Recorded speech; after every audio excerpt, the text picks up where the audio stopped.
Почитувани гледачи, добро вечер во уште едно отворено студио, во уште една дебата на телевизија Нова. Вечерва тема, она што е актуелно околу медиумското известување во предизборието, целата работа на медиумите, формираното адхок тело кое што треба да ја мониторира работата на медиумите, медиумските работници во време на предизборната кампања, избалансирано или неизбалансирано, објективно или необјективно известување. Работата на медиумите и сите оние тела кои што на некој начин вршат увид, ја контролираат на работата на медиумите и новинарите. Вечерва со мене во студиото мои и ваши вечерашни гости, господинот Мирче Адамчевски, председател на Комисијата за жалби при Советот за етика во медиумите. Добро вечер и добро дојдовте. Добро вечер. Цветин Чилиманов, новинар и член на адхок телото за мониторинг на работата на медиумите. Добро вечер, Цветин. И Марина Тунева, извршен директор на Советот за етика во медиумите. Добро вечер и добро дојдовте. И почитувани гледачи, вечерва во телевизија Нова имаме едно празно столче, како што може да забележите. На него требаше да седи и Љубомир Костовски, исто така од адхок телото за мониторинг на работа на медиумите во предизборието.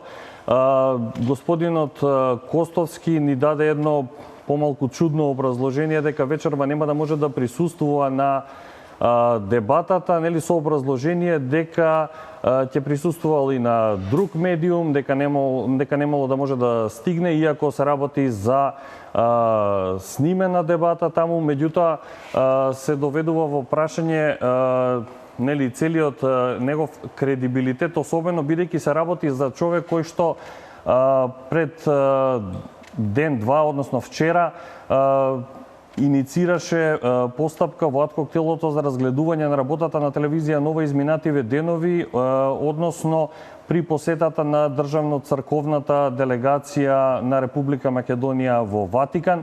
Телевизија Нова го покани Костовски, тој одби да присуствува, иако логично се наметнува прашањето како некој кој ве обвинува за пристрасно, односно за необјективно известување, одбива да дојде на дебата, на место каде што може да се спротистават разни мислења, токму во медиумот кој што тој го обвинува дека не известувал избалансирано и дека фаворизирал одредени политичари.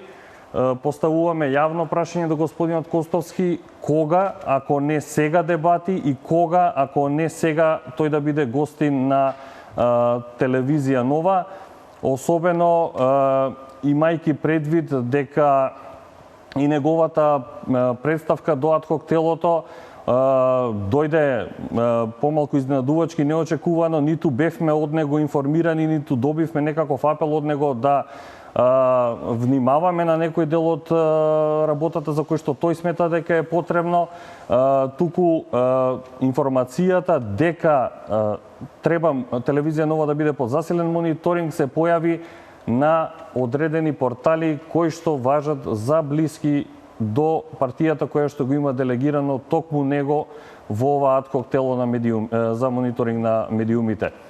Изминатиот период дебатите на телевизија Нова стана препознатливи и гледаноста е се поголема и поголема. Телевизија Нова останува отворена за дебати и соочување на разни мислења, вклучително тука и Костовски, како и целата опозиција која што изминатиот период честопати под најразлични оправданија ги избегнуваше дебатите, односно нивни представници, функционери, пратеници одбиваат да присуствуваат на овие дебати. Телевизија Нова останува отворена за соработка и за спротиставени и различни мислења, што е всушност суштина на дебатата. Адамчевски или Чилиманов или Тунева, без разлика, ќе одиме подробно на сите теми кои што се актуелни. Верувам дека пошто сите сте засегнати, нели, на одреден начин, односно сите наблюдувате работата на медиумите, ме интересира дали, ајде од Чилиманов ќе почнеме, како Цветин ја толкуваш ова иницијатива на Костовски за дополнителна засилена засилен мониторинг врз телевизија Нова. Дали во ад хок телото дискутиравте за ова прашање и на кој начин ти како член го прими ово, односно дали сметаш дека се работи за некоја оправдана забелешка на Костовски или не? Дали сето ова може да се наблюдува од аспект на директен притисок врз известувањето на медиумите во предизборието или за оправдана забелешка? Интересно е моментот кога се случи ова објавување во јавноста дека ќе почнеме некаква постапка против, односно дека господинот Костовски ќе иницира постапка против вашата телевизија. Ние бевме на состанок на кој што токму ова го разговаравме. Јас да речеме дадов предлог, имавши дел од стручните служби во агенцијата и јас дадов предлог да имаме правило, тоа што не се правило до сега во агенцијата, кога почнува наблюдување на некоја телевизија, кога има некаква забелешка за одредена телевизија, агенцијата да биде проактивна, дигне телефон, да се јави до таа телевизија, до тоа радио и да ги информира луѓе. Ваков прилог сметаме дека може да биде, нели, ние сега во ад хок телото треба да гласаме за тоа, така да ја не би можел да сега да кажам дека ќе бидете казнети или опоменати, но можам да прејудицирам како би се гласало, но можам да кажам може да влие на балансот или на некои новинарски правила дека се прекршени. И од службите ми беше кажано, ама не сега знаете како саке дигаме телефони, па ќе се свати како притисок до телевизиите и Костовски исто века нема ништо да ги информираме, да им кажуваме. Добро, окей.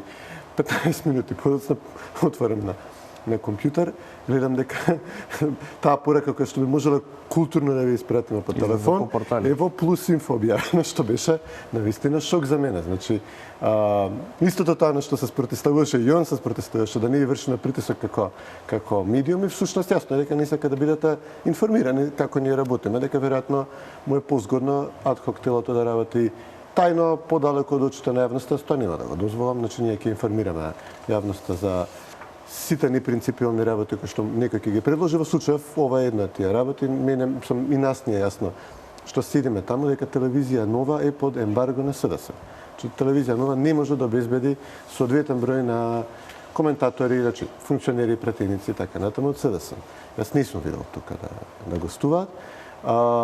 И затоа мене ми е совршено јасно дека да речеме телевизијата во моментов би можела да избалансира ова, што ако има интервју со лидерот на ВМРО ДПМН, би можела да избалансира со еднакво долго интервју на слична тема со лидерот на СДСМ, кој што би го емитувале еднаков број пати. Но знаеме дека тој нема да се јавно многу пати. Нема да ти дојде. Знаеш дека нема да дојде. Знаете дека сте под ембарго. И сега ние имаме ситуација во која партии преку своји членови партиски именувани во телото привремената комисија за следење на известувањето на медиумите или ад хок телото, можат да побараат некој медиум да биде казнат затоа што немаат избалансирани ставови, а притоа им забрануваат на своите луѓе да дојдат да настапуваат во тој медиум. Имаш таков став иако си член на тоа тело? Апсолутно, да. Значи, не можам јас да молчам ако... И знаеш, мене ми е полесно да речем, јас бев номиниран од ВМРО ДПМН, ВМРО ДПМН не прави драма за вакви работи. Они знаат дека нема да бидат застапени на некои телевизии, не бараат тие телевизии да бидат казнати. Впрочем, јас реков, да не ни бараат преку мене, да барам да издействам да биде казната некоја телевизија, ако ВМРО одбива да прати човек на некоја телевизија која што важи за проопозицијска, и ако таа телевизија не може да постигне баланс, на што би личило сега после тоа да барам сега казнете телевизијата, зошто? Затоа што партијата што мене ме пратила тоа ад хок тело не им праќа, не соработува со таа телевизија. Тоа веќе е кафкијански, тоа е апсурд. Значи јас сакам телевизиите да бидат информирани, кога имаме некоја забелешка, да разговараме, ако сметаме дека таа забелешка може да води до нешто понатаму, телевизијата или радиото да може да ни објасни како дошло до таа уредувачка политика, одлука да го има еден човек, а да го нема друг, може да ни кажете па 5 пати баравме од другава страна, 10 пати, што треба се не катанец да ставиме телевизијата ако едниот не ни доаѓа. Впрочем, во методологијата е влезена како олеснителна околност. Олеснително зборуваме како криминал да се прави тука на медиумите, значи дека нема да се смета дека телевизијата ги прекршила правилата, ако се обидала да добие избалансиран став. Ако некој не сака да дојде тука, како се ние да кажеме дека некој одбива да дојде? Адамчовски, дел сте од Комисијата за жалби при Советот на етика. Како гледате и на овој случај и кои се најчестите случаи доставени до Комисијата за жалби Односно, за какви типови прекршувања во известувањето вие се соочувате? Што се однесува до случајот, сега што го кажете, ако некој смета дека нарушена е професионалност и етиката на работата на телевизијата, одредена емисија, може слободно да се јави кај нас, да поднесе представка, ние расправаме по представките, но би сакал само да кажам збор два околу ова што го... Ние знаеме дека ова ќе се случи со адхок телото и гледаме дека уште од почетокот на работата вакви работи се случуваат. Мене ми е жал што толку се исполитизира работите, но еве се формира телото, па нека работат, па да видиме што ќе сработат. Инаку што се однесува до нашата работа, ние добиваме представки по разни основи. Представки добиваме за нарушување на основното правило во новинарството, каде што имаш само една страна, да речем, немаш две или три повеќе страни. Неточноста на информациите, вештачки заработени информации. Тоа е најприсутно. Скоро во секоја представка го имаме тој неетички однос. Значи, ја немаме во основа проверена точноста и само еден извор. Втора работа која што е исто така присутна е говорат на омар за дискриминацијата по различни основи. Дали би е расна, дали е полова, дали е политичка дискриминација. Па потоа се среќаваме и со делот каде што се напаѓаат новинари меѓу себе, а во кодексот на новинари е кажано дека новинарите треба да се почитуваат, дека не треба да го користат својот медиум за препукување со друг медиум. Има ли ингеренции Советот и Комисијата за санкции? Да, ние имаме ингеренции, ние изрекуваме санкцијата, наша е морална санкција. Ние само велиме дали е нарушен или не е нарушен кодексот на новинарите. Таа е санкцијата и неа ја објавуваме, ја праќаме до тој што ја поднел представката, ја праќаме до медиумот кој што ја направил, против кого сме го водели на таа постапка и го објавуваме на нашата Facebook страна и нормално и на веб порталот, нашата електронска страница на Советот и праќаме до членовите што се на Советот, оснивачите на Советот. Така да достапне до повеќе луѓе, до јавноста е лесно достапно. Господје Тунева, како извршен директор, можеме ли да објасниме пред јавноста основната улога, целта на Советот за етика, кои се неговите надлежности, зошто е формиран, од каде се појави потребата за формирање нови Совет за етика и кои се неговите ингеренции? Накратко, значи Советот за етика во медиумите како тело за саморегулација е тука да помогне да се заштити пред се професионалниот интегритет во новинарството, да им се помогне во слободата на изразување, да се помогне во тоа да реагираат добро на она што значи жалби и поплаки од јавноста, да ги поврземе новинарите, медиумите со општата јавност, со сите тие кои што се чувствуваат засегнати од медиумското известување. Значи, тоа се двете главни страни со кои што соработуваме, општата јавност и медиумите. И тука сметаме дека навистина треба да се работи многу во смисла на тоа да ги доближиме тие две страни и да се овозможиме и преку процесот на медиација што го правиме како Совет за етика во медиумите, да помогнеме во тоа да се решат случаите на непрофесионално известување, односно да се коригираат грешките во медиумското известување, да се признаат, да се препознаат, да им овозможиме на граѓаните да разберат кога тоа се случуваат грешки, значи да им помогнеме и на оние кои што може би не ги разбираат матриците на погрешно известување, да ги разберат, да научат како тоа да го идентификуваат лесно, но и да се ослободат и да ги пријават случаите, бидејќи со тоа многу ќе ја помогнат работата на Советот за етика во медиумите. Вакви совети функционираат во регионот подолго време, во Европа имаат долг историјат на дејствување, поддржани се доста и од медиумите, медиумската индустрија, поддржани се од јавноста и функционираат безпрекарно. Секако дека и во своето работење, но и она што сме го искомуницирале со нив, гледаме дека има доста пречки, предизвици, проблеми, потребно е одредено ниво за да се подигне свесноста за прифаќање на саморегулацијата, меѓутоа ние ја користиме како Совет за етика секоја можна прилика за да апелираме и кон јавноста да ни помогнат во пријавувањето на случаите на непрофесионално известување, па и да се информираат, да дознаат како функционира саморегулацијата, меѓутоа и на медиумите, уредниците, новинарите, раководството да соработуваат во овој процес, бидејќи тие се навистина важни партнери во приказната. Ние постоиме и за да помогнеме во работењето на медиумите, да се коригираат грешките, да се прифати дека се греши, дека не е страшно, се додека се има таа свесност да се коригираат тие грешки. Се додека се има свесноста дека медиумите постојат за јавноста и дека најважен е јавниот интерес. Се тргнува од тоа и се тргнува од тоа како да бидат задоволени потребите на публиката на колку што е можно пообјективен начин, урамнотежен начин и се разбира и преку задржување на професионалниот интегритет на професијата. Накратко, тоа е само регулацијата, меѓутоа она што исто така сакам да го потенцирам е дека ние постојано се обидуваме, значи да зборуваме за само регулацијата и за состојбите во новинарството, во медиумската сфера, преку излегување директно на терен, дискусија и со граѓаните, и со медиумите, и таков тип на активности следуваат. Сме ги правели и продолжуваме да ги правиме во смисла на тоа директно и непосредно да комуницираме со сите со цел да видиме како да си помогнеме. Сега е време кога навистина треба да се коригираат состојбите, да се подигне интегритетот на професијата, да се постави новинарството на вистинско место, а јавноста да почне да ја враќа довербата во медиумите. Ви благодарам за првиот круг, за првите одговори. Одиме на првиот блок реклами и се враќаме за кусов во студиото повторно со гостите. Ви благодарам и останете со телевизија Нова и во останатиот дел од дебатата. Најавувам интересна дискусија.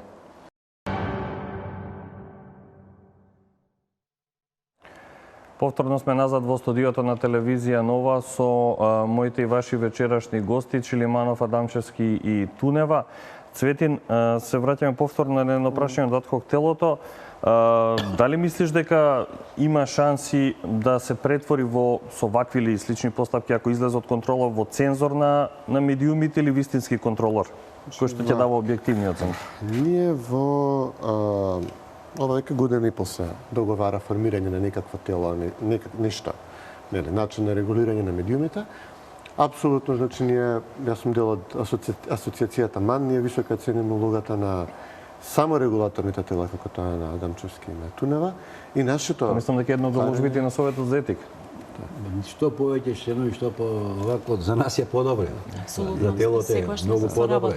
И нашето барање беше да не се оди со државни казни, државно тело, кој што ги казнува медиумите, особено во случај како што има со партиски именувани членови на тоа 5 члена тело, кои што ќе изрекуваат финансиски парични казни на медиумите. Тоа е, значи, прво и основно во агенцијата прашавме луѓето кои што ги заговара овие идеи, стручните служби, дали некаде во Европа вакво нешто има.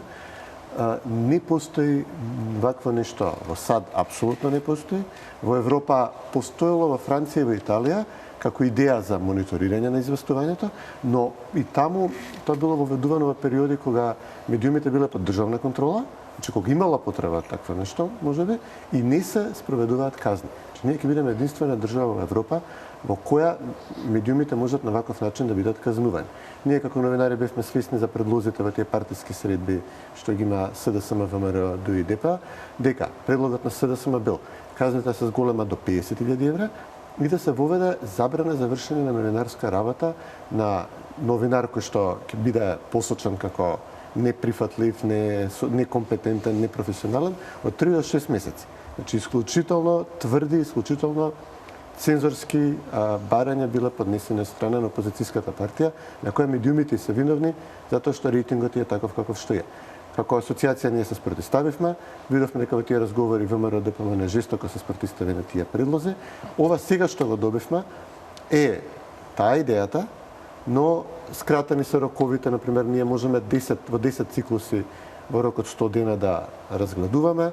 Казните се намалени на 2.500 евра, така да овие максималистички цензорски барања, значи принципот е тој, но потенцијалот да се нанесе штета на медиумската сцена во Македонија е намален, но не е исклучен, бидејќи ако ова профункционира и ако партиите развијат, им се допадна оваа идеја, ништо нас не ни гарантира дека утре настане трајно тело, дека утре нема портали да се мониторираат, дека ќе бидат само тие Порталите сега се 20 исклучени од Во законот не се. Во законот стои дека порталите се мониторираат. Агенцијата сама решила дека правната рамка не е доволно развиена и така натаму, но не веле агенцијата априори, значи АВМ, не нашето тело, туку АВМ, не велат априори дека ги помилуваат порталите, а порталите се влезени во закон. Така да ако имаме и барање од телевизиите, меѓу другото од господинот Костовски имаше барање да се мониторираат порталите. Чом поднесе барање до Советот на агенцијата, се смени методологијата, само најчитаните портали да биле подложни на мониторинг и да бидат казнувани. Значи, апсолутно малку фалаш. Адамчевски, туди има ли простор за саморегулација? Има ли свест за саморегулација? Па има свест колку што има во општеството и за други работи. Фактот што, да речи, ние годинава околу 90 представки за непрофесионално однесување и пишување и неетичко, зборува дека сепак се прават грешки дури свесно во новинарството, се објавуваат во медиумите и мислам дека новинарите се свесни како треба, што треба. Мене ми е жал многу, јас стално тоа го повторам дека 90% од новинарите се прекрасни, као кадар зборувам, но за жал општеството, обкружувањето какво е, не дозволува тоа да дојде до израз. Затоа што имаме спрега меѓу собственици на медиуми со партии, имаме спрега на собственици со главни уредници и новинарите, за жал, тука се жртва. Едни клиентелистичките односи што постојат меѓу собствениците на медиумите и партиите си го прават своето. Значи, свест постои, меѓутоа, се додека имаме вакви услови, вакво обкружување, нивниот квалитет и нивното знаење, оно што го студирали, што го учели или што оделе на обуки, оделе многу минони и во Британија, и во Германија, и во Америка, знаат тие што е етичко или професионално однесување, меѓутоа не можат да го спроведат кај нас. Нема? Па јас би се надоврзала надоврзала на ова. паралелно со повелбата за фер медиумско известување. Секако, значи само да се навратам на прашањето дали постои свесност. Да го илустрираме тоа преку фактот дека можеби на почетокот по формирањето на Советот за етика во медиумите и по почетокот на работата на Комисијата за жалби, она што го добивавме како представки најчесто доаѓаше од новинари против своји колеги новинари кои што погрешиле во медиумското известување и тоа како тенденција траеше одредено време, не велам дека прекина во денешно време, меѓутоа со тек на време забележавме промена како излегувавме на терен да разговараме со граѓаните и полека да ги запознаваме со она што значи работењето на Советот за етика во медиумите, така почнавме да добиваме и се повеќе представки и од други, и од граѓаните, од представници на државни институции, сме добиле и од кабинетот на председателот на државата, сме добиле и од пратеници и така натаму. Значи, се шири опсегот на засегнатите страни и со самото тоа би ви дала одговор дека полека се спознава значењето и се подига знаењето и разбирањето на концептот на саморегулацијата.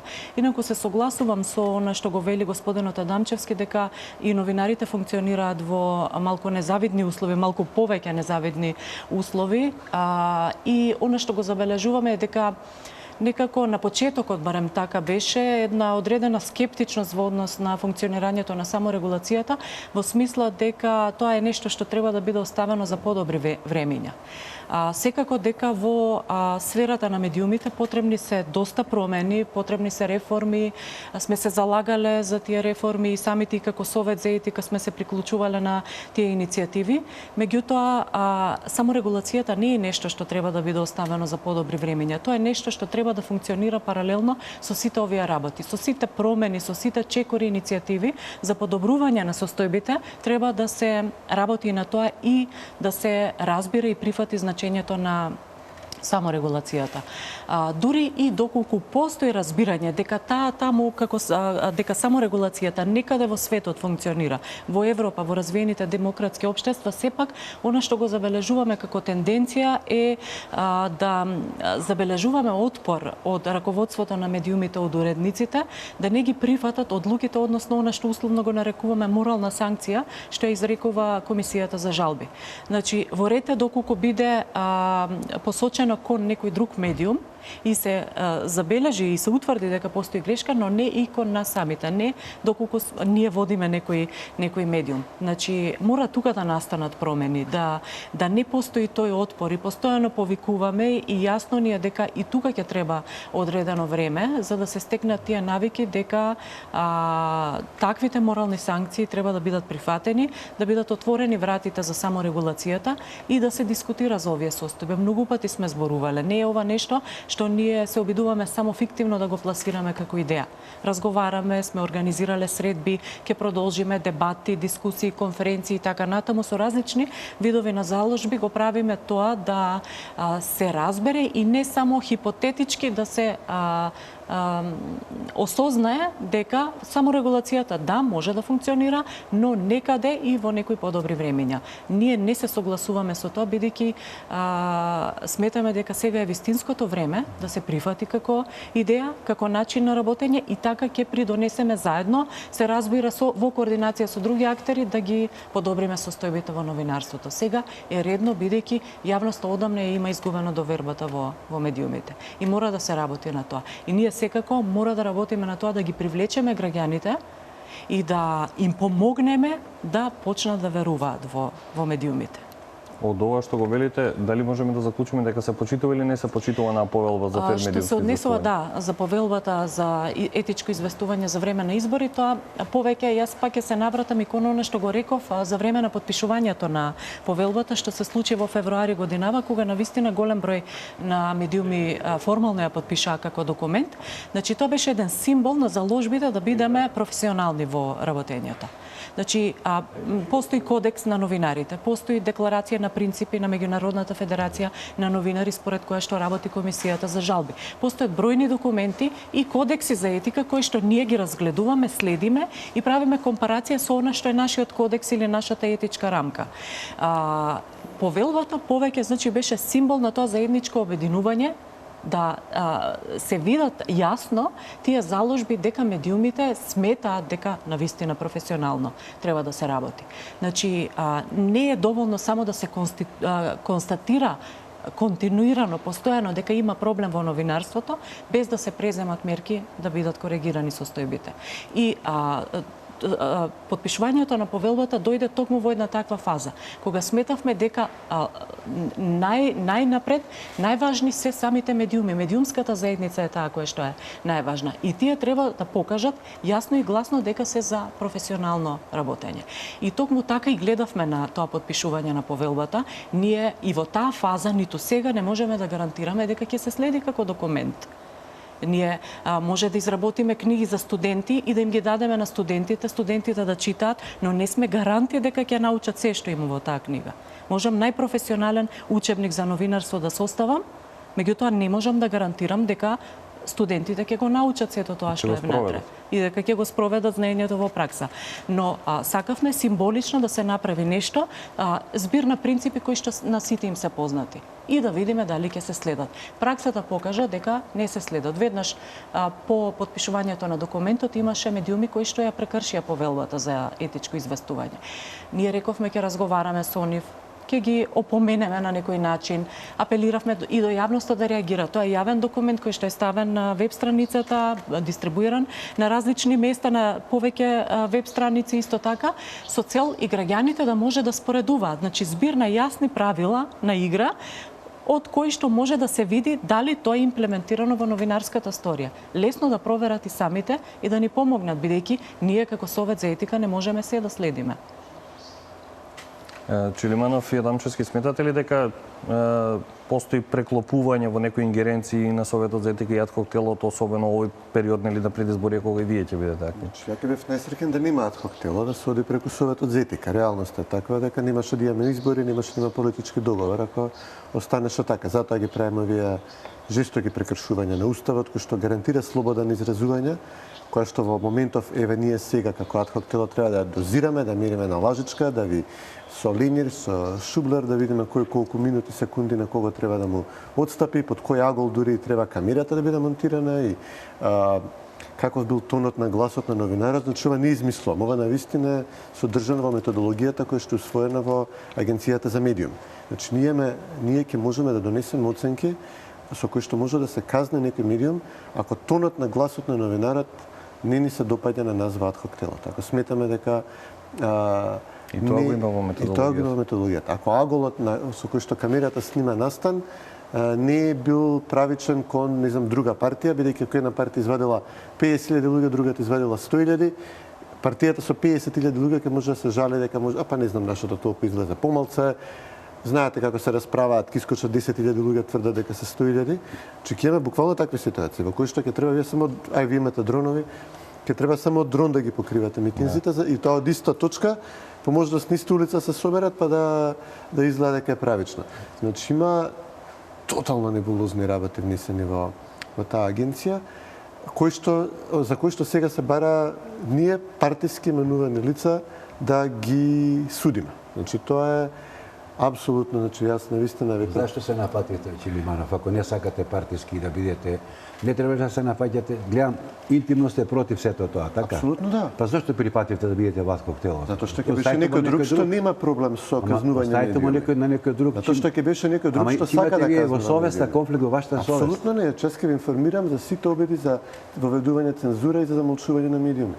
Јас ќе од внатре ќе се борам за партијата можело и друг. Може да им кажете, извинете, јас тоа е со моите сваќања на медиумите, на етиката, не знам, на мојата новинарска совест не ми дозволува да видам. Што ми каже, нека си предложа друг човек таму. Господин Адамчевски, никаде не пишува ако сте вие член на регулаторно тело дека тоа треба да оди во максимално спроведување на тие регулативи. Ние сме имали ситуација. Ама јас ве гледам вас сега, многу сте загрижени самиот вие. Ама јас ќе морам тоа да правам, ќе морам тоа да правам, ќе морам. Зошто тоа? Токму затоа да не ви биде тешко, зошто да си правите? Токму затоа треба да бидам таму, затоа што утре нема да има каде да се зборува, нема да има каде да се пишува. Ако ова профункционира на начин како што партиите најлесно ќе биде да го направат, да се договорат меѓу себе. Една партиите да речат вас ме нервираат овие телевизии, нас ме нервираат овие, ајде да направиме едно заедничко тело кое што ќе можеме со 5 гласа на сите да им ги скинеме главите. Значи ние се тука популарно да се кажува дека газдите се вакви на телевизиите, онакви. Значи согласен сум дека се алчни, превртуваат страна, ги третираат новинарите вака и така. Единствена полоша ситуација која што ние би имале во моментов е кога би немала медиумски газди, кога медиумите би биле уредувани и контролирани од тело во кое што ќе се договорат СДСМ, ВМРО и ДОИ, ќе речат ова денеска може да се прави, ова не може, вака ќе држите камерата, вака ќе зборувате, они ќе се разберат меѓу себе. Верувајте, ние треба да се браниме професијата сега. А каде бидам јас, ако не таму, во тоа тело од каде што сакаат да се воведе цензура. Значи, ја мислам дека дури доблест на партијата што ме предложи, што остави да речеме на нашата асоциација да даде предлози, која именува барем некој во тоа тело да зборува за слобода на изразување и да ги застапува и да ги брани медиумите и телевизиите и новинарите. Инаку господинот Костовски, он има работено во трудбеник. Он си е таква.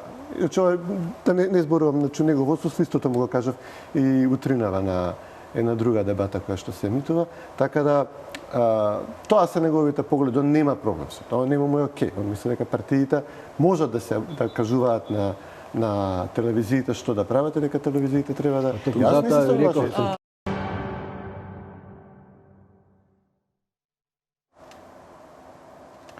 Почитувани гледачи, повторно сме назад во студиото на телевизија Нова со дебатата околу состојбата во медиумите со моите гости Тунева, Адамчевски и Чилиманов.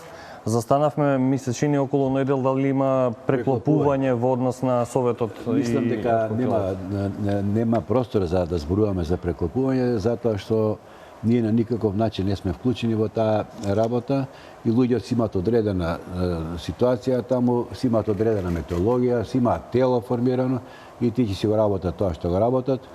Ние вчера имавме пресконференција, ги повикавме медиумите да се однесуваат професионално во и пред изборијата и за време на изборите. Очекуваме зголемен прилив на представки, но ние ќе си гледаме според оние акти според кои што работим, тоа е Кодексот на новинарите на Македонија, и ќе се утврдуваме дали има нарушување, нема нарушување и ќе изрекуваме тие морални санкции, така што паричните и другите им ги оставаме на колегите. Јас би повикал да следите нашата работа, да бидејќи навистина се работи за еден многу по-груб и многу по-суров начин на регулирање на работата на медиумите, тоа што ние го правиме, и би ценал вашиот инпут вака и јавно, значи кога ќе покренуваме некои од нас иницијативи кон некои медиуми да ги следите тие работи, значи да и да реагирате. Навистина ве поканил како колега. Видите, ние и вака и така ги следиме медиумите, а тоа е во облик на представки, најдобро би било. Значи кога ако кој да е, нели, ако детектира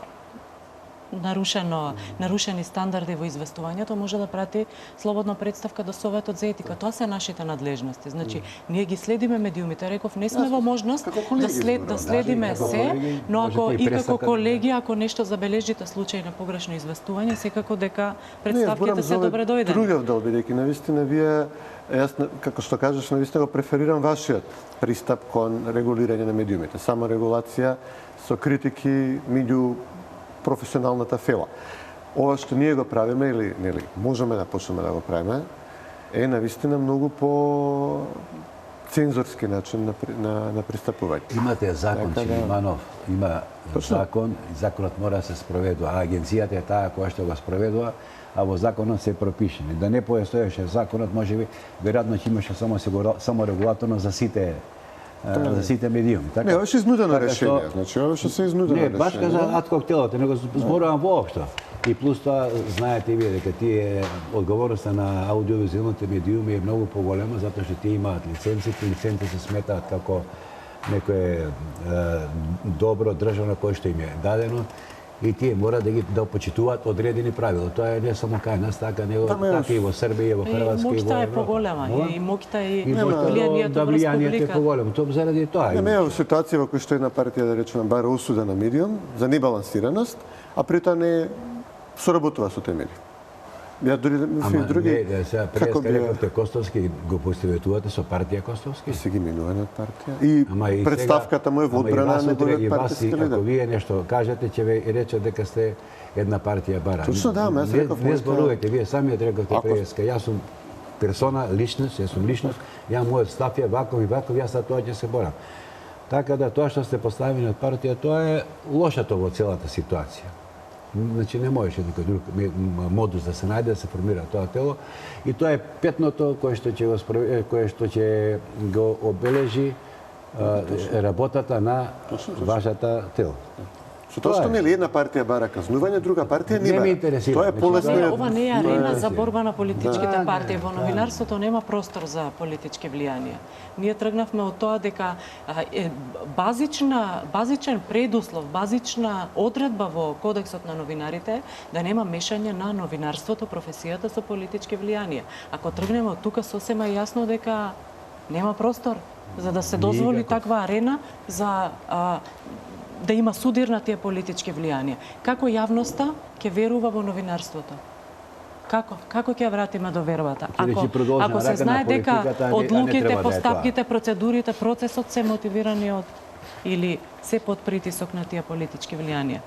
Каде е тука новинарството? Повторно ќе се изгуби во целата оваа решоманијата на политички... Што се директиви за известување од избори, таму кажувања, како да се известува, што да се известува, кај што е кажано дека треба да бидат новинарите одлепени од политиката, да не потникнуваат на политичко влијание за време на избори. Меѓутоа, тоа е тоа. ќе се... Па затоа апелирам да се мобилизираме. Значи да бидеме солидарни Токму како колеги околу новинари. известувањето, особено во период на избори, ќе се навратам на дека вакво искуство со формирање на вакво адхок тело немаме во земји кои што ни се репери под за демократија и за слободна на медиуми и слично. Имаше една преписка твоја деновиве со американскиот амбасадор Бели, кој беше директно вклучен во преговорите на партиите, од каде произлезе и договорот за ова адхок тело од 5 члена, 4 на предлог на партии, 5-тиот исто пак они го избра, иако требаше нели да го изберете вие. Делови ќе цитирам само од едно твое интервју пред некој ден во Дневник, каде велиш: во САД медиумите се дерегулирани и слободно постапуваат во согласно со нивната уредувачка политика, не постои изборен молк, не постои концептот на мерење пристрасност на медиумот. Ако сакаш да бидеш Трамповизија, тоа е твое право. Ако си решил да правиш Клинтон ТВ, knock yourself out. И дека единственото оружје и најмоќното оружје што го имаат граѓаните и сите е далечинскиот управувач. На тоа Бели одговара: тврдењето дека американската, нели преку Твитер, тврдењето дека американската влада или јас поддржуваме цензура во Македонија е едноставно неточно. Се согласувам со Чилиманов дека кога постои плурализам, гледачите можат да гласаат преку менување канали. Американските телевизиски станици емитуваат ставови што се разликуваат од нивната уредувачка политика. Значи, токму така, ние сме имали лидерски средби на кои што седат 4 партиски лидери, од кои што еден инсистирал на вакво грубо навлегување во работата на медиумите, нарушување на нивната уредувачка самостојност, слобода и независност.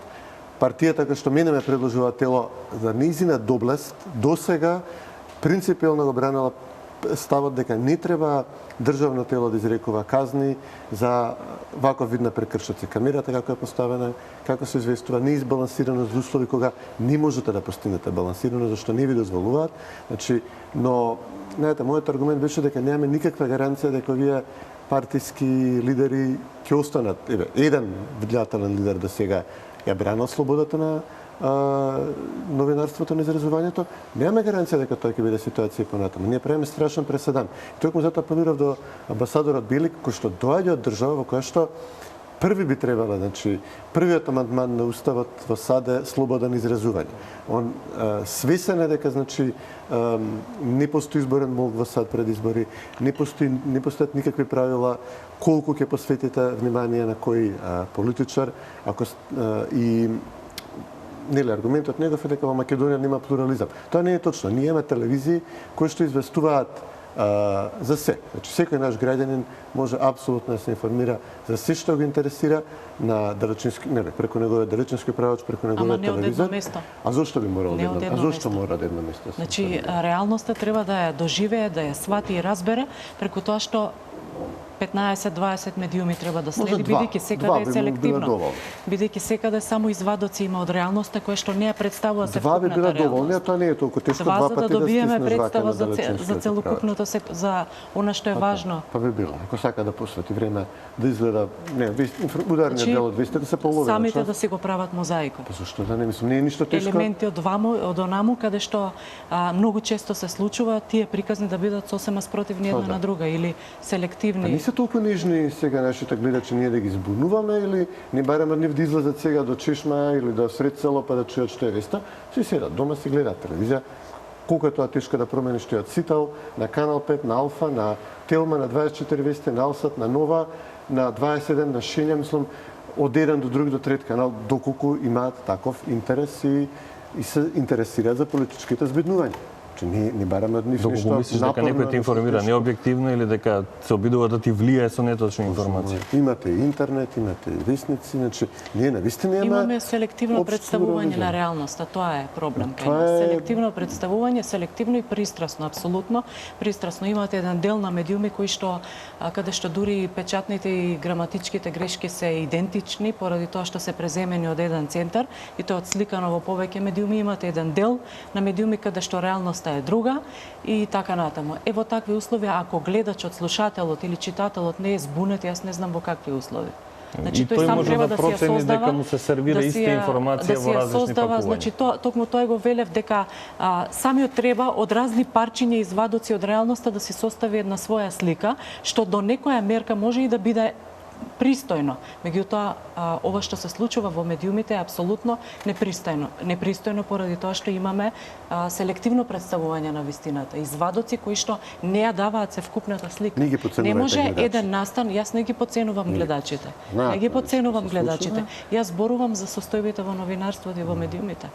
Значи, кај нас И начинот на кој што им се сервира реалноста. Јас за тоа зборувам. Може И токму баш апсолутно од да причина што изменам. не сакам да се подценува публиката, велам дека селективно се представуваат нештата и дека недостасува тоа избалансирано, урамнотежано. Не велам денес во денешно време концептот на објективност е малку дискутабилен и во Европа и пошироко во светот, во смисла дека до некоја мера новинарството може и да биде застапувачко и да заземе страна, меѓутоа треба да биде урамнотежено, да постои баланс.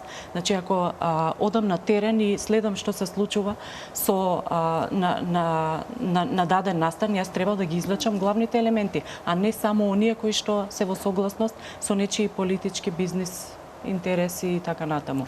Да не навлегуваме во мотивацијата зошто Како и да ги известува некои гледачите, пак имаат можност на било каков начин, дали со далечинско, дали со собствениот интегритет, со она што го имаат како значи да пресудат дали некој им сервира вистина, полувистина, дезинформација. Пак имаат 20 медиуми кои што можат да ги селектираат на далечинското и да си формираат своја слика за тоа што е Точно така, вистина. систем на парично казнување на медиуми за да се измери нивната балансираност може да функционира кога имате една-две телевизии. Значи тоа во Франција е воведено кога имате државни телевизии. И кога не можел некој бизнисмен или група новинари кои сакаат да земат кредит да стартуваат медиуми и да ги информираат граѓаните. И тогаш рекла, во ред, ајде мораме да имаме некако видна на методологија и на правилник и на мерење балансираност. Ние сега немаме проблем. Ние можеме да го решаваме отсуството на одредени гласови во јавната дебата, така што ќе се додаваат нови гласови. Значи, ние имаме колку 3 телевизии отворени во неколку месеци. Ги имаме вашата телевизија, имаме Шења, имаме 21, канал 21. Значи, воопшто ние немаме проблем, не недостасуваат предприемчиви граѓани, бизнисмени, стопанственици, новинари кои што ќе направат, ќе додадат еден нов глас. И граѓаните си го реагираат на тоа. Тоа е нашата реалност. Ние немаме монопол, една телевизија нема монопол кај нас да им забрани не може да им забрани на граѓаните да гледаат друг канал.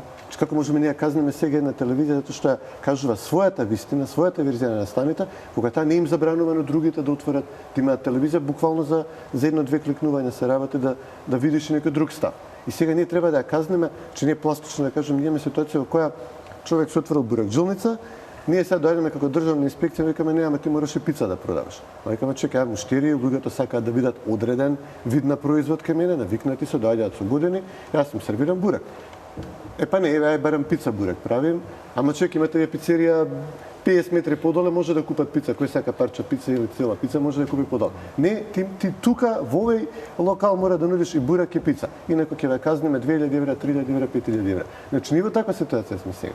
Буквално не ги упростувајте работите, не е националната лиценца, телевизија со национална лиценца не е продавање пица или бурек. И не случајно тие ги добиваат лиценците и плаќаат за лиценците. Ти за да отвориш пица или јас да отворам за бурек, сигурно лиценца не ми е потребна. Зошто беа реакциите? Зошто не се задоволни да речеме еве таа партија што викала, еве партијата што предложила да се формира ад хок тело не била задоволна, така? Зошто таа предложила така текнува неа од небо и паднало дека треба да се формира ад хок тело? СДСМ, оригиналниот предлог беше преку советот на агенцијата да се спроведуваат овие драконски казни што и кажува до 50.000 евра и забрани за новинари. Ако тоа не ве стаписува тука и вознемирува вас како колеги, тој предлог оригиналниот? не се согласи ВМРО. ВМРО, така? И тоа тие казни да ги изрекува само директорот на агенцијата. А зошто не согласи ВМРО? Од многу што е алтруиста према медиумите, па сака даваме слобода. Нема сега да барем ги знаеме, работиме ние новинарите како Не, ви имате некоја карикатурна сваќање за Ја ќе ви кажам, агенцијата агенцијата е под директна контрола на ВМРО ДПМН. Апсолутно не е точно. Јас ви кажам дека е точно.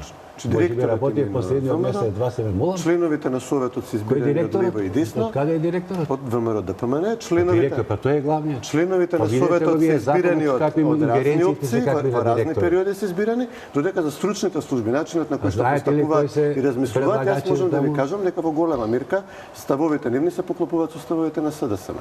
Таа комисија, таа агенција била служба, долго јас време сум рекол, јас се работев таму, Така, свети така, ме. така. И знам дека тоа е перфектни луѓе се таму. Точно. Одлични луѓе Но се и си- многу стручњаци се си тие. даваат Стручни се. И овластувања кои работа. што никаде во Европа ги Никој нема. не им дава ни повластување. Тие само анализираат и им ги даваат горе. Знаете ли кои се предлагачи во советот на агенцијата? Адвокатите, адвокатската комора. Знаете кој е председател на адвокатска комора? Но Знаете ли кој е председател на точно адвокатска да, комора? и ЗНМ е И ЗНМ и Сдруженијето на толку. кој што раководеше портпаролот на СДСМ. Толку се нема. Сите други се на продолжена рака на една партија. Не, не една партија, сакам- Адамчевски, и немојте затоа да се манипулирате реакциите. во Јас моментот. не манипулирам. Не Тотално манипулирам. манипулирате. Не манипулирам воопшто. Воопшто не се забележува дека Ако тие ставови на таа една агенцијата партија, и токму- агенцијата ги спроведа ставовите на ВМРО. Тоа И апсолутно не може да токму биде. затоа Да беше така не немаше. ги проведува агенцијата. Не СДСМ работи бараше она што треба. СДСМ бараше да влезе во таа агенција во Советот преку Соросовите здруженија, преку наводно непартиски експертски здруженија, бараше да влезат, а ние знаеме дека сите тие здруженија се тесно координираат со СДСМ. И Добро. ние имаме еден член сега кој што е Добро. и СДСМ и Сорос, на двете капи седи, на двете столчина седи и од него доаѓаат сите овие предлози да се казни, да се затвори, да се опомене, да се ограничи слободата на медиумите. Значи, ние мора јасно да зборуваме од каде доаѓаат повиците да се забрани и казни работата на медиумите, а од каде да им се дозволи да продолжат да функционираат како што сметаат дека треба да функционираат. А Сорос случајно се Соросовите во Македонија? Вака, тоа не јас знам. би сакала да Дали ја вратам Зошто во дискусијата. Америка ги нема Соросовите? Ги има во Има како ги секаде. нема во Америка? Кој организира протести во Да, Америка? не, ама други од нивните одноставно. Зошто ги Кој нема организира? така? Зошто ги нема? Исто е. Там зошто ги организираат нема- протести на афроамериканците, тука Да, организираат ама протести на таму е студентите. демократска држава е Америка. Ние А сме кај нас демократска држава. Ние сме демократска Апсолутно држава. сме демократска држава, господин Адамчевски. Во што гледате, господине? Па што гледате дека не сме, господин? Па како, па немаме прво, немам слобода на изразување. Каде нема? Ти весте на телевизија зборувате, има ли Телевизија камера? сум зборувам, Ве снима ли да, камера? зборувам се на телевизија, ме снима камера. Па што е проблем? Да, а знаете какви последици после тоа остануваат. Не зборувам за мене. И за други кои што зборувале. Знаете колку има претепано новинари? Знаете коли дека има запалено новинари за своите претепано? Да, има. зборувате? Има претепано, па дури и од мани има претепано новинари. Ајде те молам. Да, во тоа во Значи, со демократско овие државата треба да како? се ги среди работи. Издруженијата кои што се борат за слобода на новинарството, изминативе години навистина ги девалвираат потполно нивните извештаи, смештувајќи Македонија на ниво на Мали, на ниво на Таџикистан, надвор од секој ум и секој разум. На кои ги дават и оценки? Соросово здружение, Македонскиот центар за развој на медиуми, неколку проекти на USAID. И врз основа на тие извишти, ние доаѓаме се во ситуација партиите да предлагаат, и еве гледам за жал дел колеги се согласуваат, да се воведе државно тело кое што подоцна преку партиски членови ќе може да казнува. Значи ние првин ја правиме ситуацијата дека е не знам колку црна во Македонија, а потак предлагаме решение кое што објективно ќе направи ситуацијата многу поцрна. Да дадеме збори на тоа, Тоа треба за да одиме на коктелот. вториот блок реклами. Апсолутно Студио, да. сакавте да реплицирате? Па јас сакав да кажам дека еве што е тоа што доминира во дискусијата вечерва. Политиката, политичките партии, кој од каде доаѓа, кој каква капа носи, на која столче седи и така натаму. А треба да зборуваме за новинарството. Како новинарството да биде професионализирано. Ако не веруваме во адхок телото, тогаш и јас би го поставила истото прашање како Адамчевски, зошто да сме во него? Зошто нели да припаѓаме? Значи, од каде ви вас идејата дека само некој што верува во казнување на медиуми треба да биде во адхок телото? Што Нека сака бидат јавноста да види? Јас значи да се вратам од агол на јавноста да кажам. Што сака јавноста да види? Ако до некаде некои сегменти од јавноста веруваат во тоа адхок тело, треба да им помогне нели да се врати до вербата во медиумите и дека тоа Каде тело гледате дека функционира нема добро. верба во медиумите? Ако јас Па во луѓе гледаат телевизија ако секој ден. Господинот Адамчевски е во Комисијата за жалби на Советот за етика. Јас сум директорка на Советот за етика. Ако ние излеземе со став дека не веруваме во саморегулацијата, кој нам ќе не верува? Ако велиме дека саморегулацијата не е возможна во Македонија и ако не веруваме во тоа. Ние имаме регулаторни тела во кои што никаде не пишува дека мора да влезат само луѓе кои што веруваат дека тоа тело треба да постапува максимално строго и максимално како казнувачка, како казнена експедиција. Значи, вие можете и во Министерство за екологија може да се вработат лица кои што сметаат дека балансот е премногу отиден во регулатива, треба да се дерегулира. Крајот на криштата имавме со години спроведувавме процеси на дерегулација, односно на фискална како што регулаторна гилотина, намалување на регулативите. Апсолутно јас немам никаков проблем како човек кој што верува во помалку државна регулатива, особено во чувствителни места како што се медиумите, да седам во регулаторно тело. Че како ќе влезат луѓе кои што сметаат дека државата претерала со регулирање на некоја сфера, ако речете па јас не верувам во државна регулација, јас не сакам да седам во регулаторно тело. Напротив, апсолутно кога ви имате голем дел од јавноста која што смета дека не треба да се регулираат медиумите толку строго, а верувам дека барем ние како колеги би требало да се согласиме околу тоа, апсолутно дека треба да има барем еден представник кој што ќе ги брани новинарите во тоа тело. Што сакате вие? Тука ќе морам повторно да ве прекинам, одиме со уште еден блок реклами, ќе се навратиме по рекламите. Да, ќе продолжиме околу регулацијата по уште еден блок реклами, останете со нас.